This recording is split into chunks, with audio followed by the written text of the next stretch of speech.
Hello, my name is Kathy, and today I'll be discussing how to use homeopathic remedies on ailments, continuing with nose ailments that start with the letter C.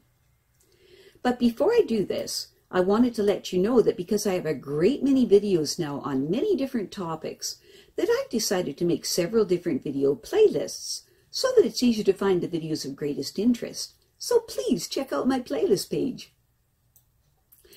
Please refer to my How to Use Homeopathic Remedies video before using the material in this video.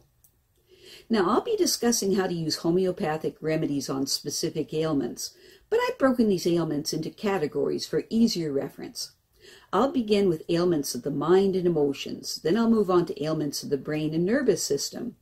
Then I'll address issues with the skin, nails, hair, eyes, ears, nose, teeth, gums, lungs, respiration, heart, blood, circulation, muscles, bones, joints, esophagus, stomach, duodenum, small and large intestines, liver, gallbladder, pancreas, kidney, bladder, and then ailments specific to women and then specific to men, then issues of the hormones and the metabolism, and after that I'll address issues of homeopathic remedies on infections, infestations, and the immune system.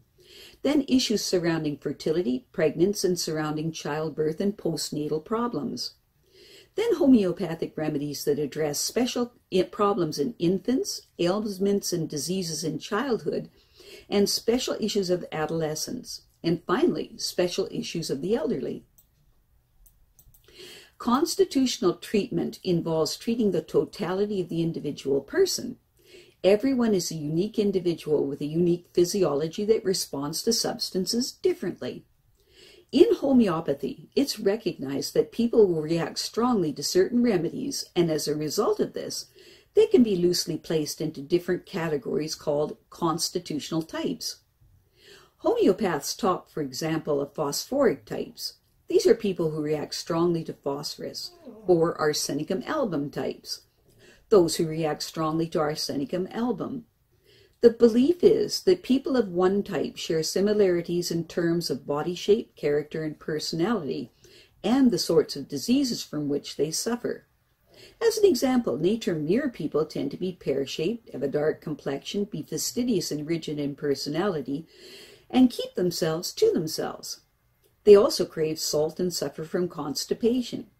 As another example, lycopodium types tend to be tall, ganglion, of the stooped appearance, with an anxious expression and a craving for sweets and a propensity to produce intestinal gas.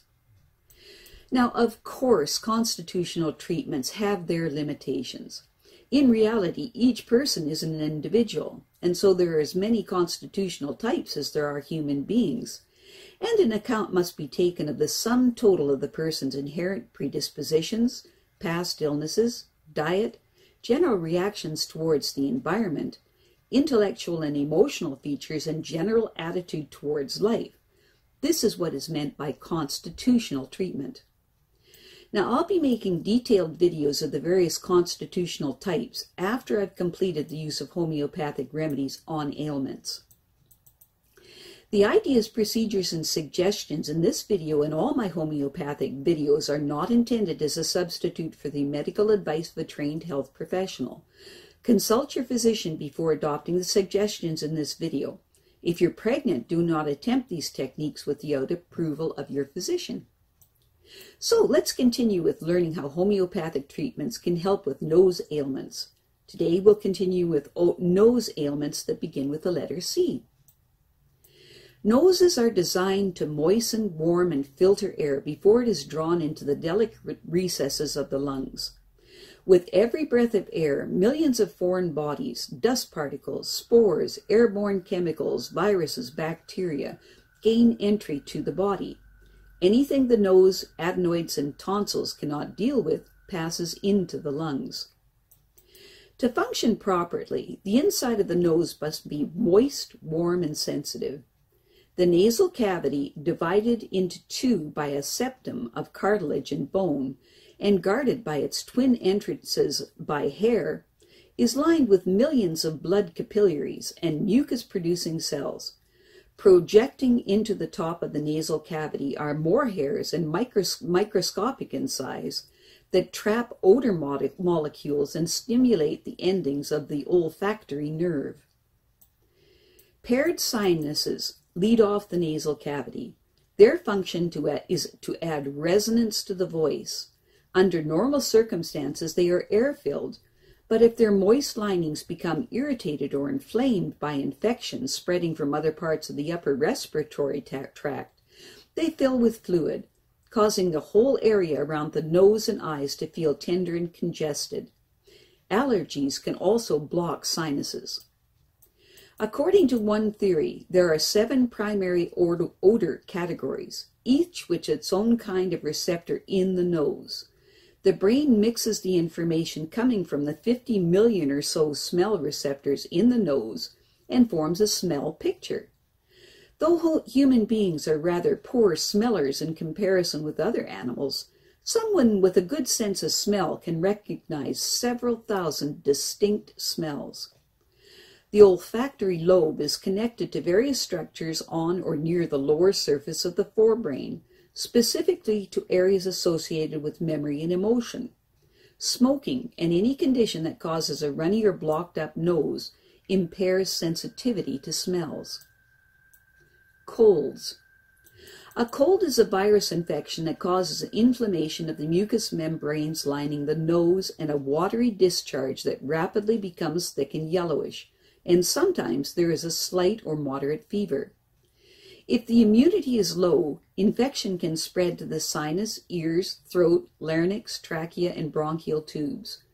Children tend to get more colds than adults, but recurrent colds in childhood or adults is usually a sign of a weakened immune system, perhaps due to stress or poor nutrition, and usually requires constitutional homeopathic treatment.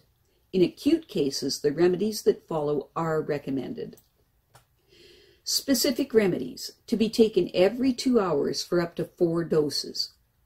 If the cold comes on suddenly, especially after exposure to cold, dry wind, and there is sneezing, burning throat, and a restlessness, with the symptoms worse at night, use Aconite 30C. If the cold comes on suddenly with a high temperature and the skin is dry, hot, and burning, and light hurts the eyes, and the sore throat is worse on the right side, with a thick tongue, a tickly tongue, and the person is very thirsty, use Belladonna 30C. For a cold that comes on more slowly, with a mild fever only, and the person is prone to nosebleeds, use Ferrum phos 6C. For a cold that is rather like a flu, where the person feels sluggish and shivery, and the limbs are chilly, achy, and heavy, use Gelsemium 6C. If the person is more than usually irritable and critical and feels chilly, and the nose runs during the day but becomes blocked at night, use Nux 6C. For a cold in the early stages, with sneezing worse in the morning and mucus like raw egg white, blocked nose and sore throat, and the person rejects sympathy and wants to be left alone, use Natrum Mur 6C.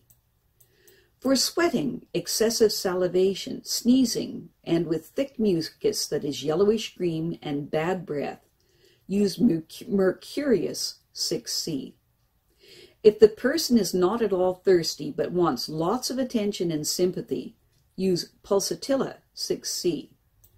For a mucus that is thick and yellowish green and the infection spreads to the ears or to the throat, which feels as if it has a splinter in it, and the person is irritable, chilly, and very sensitive to drafts, and breaks out in smelly sweats, use Hepar sulph 6C. If the headache is made worse by coughing, and the person has a dry mouth and is very thirsty, irritable, and wants to be left alone, with the symptoms worse for the slightest movement, use Bryonia 30C. For a profuse mucus that causes a burning sensation in the eyes, and the eyes are streaming, and it's worse at night, use Euphrasia 6C. For eyes that are streaming discharge from nose that burns the upper lip, and the person feels better in fresh air. Use Allium 6C. Some self-help tips. The most effective treatment for a cold is rest, plenty of fluids. Hot water with fresh lemon juice and a little honey in it is good. Take extra vitamin C, 500 milligrams every 2 hours for up to 6 doses. Eat a light diet of soups, raw vegetables, fruit, and get plenty of fresh air. Some people find that regular supplements of vitamins A and C and zinc help to prevent colds. I have a great many videos now on many different topics, so I decided to make several different video playlists so that it's easier to find the videos of greatest interest. So please check out my playlist page. Well, that's it for now.